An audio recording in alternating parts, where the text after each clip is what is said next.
Reciprocal शब्द का मतलब है उल्टा। हिंदी में रेसिप्रोकेट करने का मतलब क्या है? उसको उल्टा कर दो, पलट दो, तो दैट इज रेसिप्रोकल। पूरी इंग्लिश में दो शब्द ऐसे हैं जिन्हें रेसिप्रोकल मान रखा है इंग्लिश ने। पहला क्या लिखा? जो नहीं बोलेगा नौकरी नहीं लगेगा। दूसरा, पहला, दूसरा, पहला, दूसरा, फर्स्ट, सेकंड।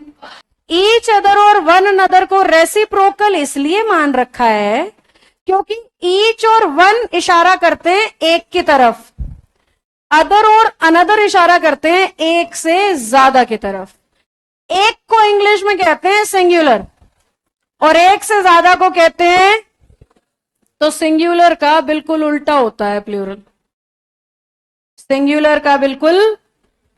तो इसलिए इनका नाम रख रखा है उल्टे प्रोनाउन, रेसिप्रोकल प्रोनाउन यानी उल्टे प्रोनाउन, जिनके मीनिंग आपस में बिल्कुल अपोजिट हैं। अब बात यह आती है कि पेपर में क्वेश्चन कैसे बनेगा। बात तो सारी समझ आ गई हमें।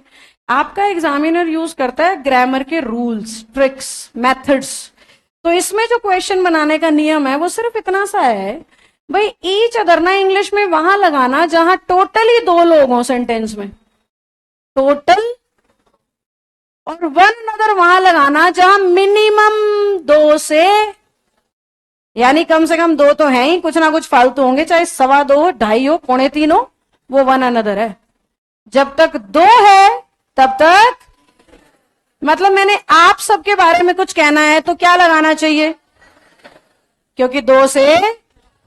और अगर मुझे प्रिंस और जतिन के बारे में कहना है तो समझ में आ गया आपको बात। पेपर में बस ये चेक करना है कि बात दो की हो रही है या दो से। जहां जहां बात दो की मिले ईच अदर लगाते चलना, जहां जहां बात दो से ज्यादा की मिले वन अनदर चिपकाते चलना। अब एग्जामिनर क्वेश्चन कैसे बनाता है?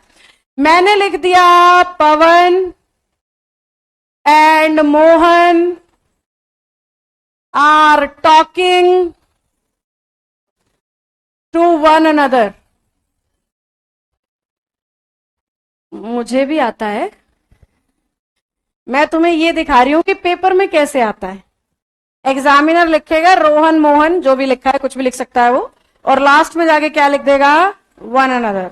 जबकि जिस बच्चे को लॉजिक पता है उसको दिख रहा है कि बात कितने की हो रही है भाई, और बात दो की हो रही है, तो वन अनदर आ ही नहीं सकता। दो के लिए क्या शब्द है? यहां पे ये बड़ा आसान लग रहा है क्योंकि अभी ताजा ताजा पढ़ा है। अगर पेपर तक इतना ही ताजा रहा तो वहां पे भी आसान लगेगा।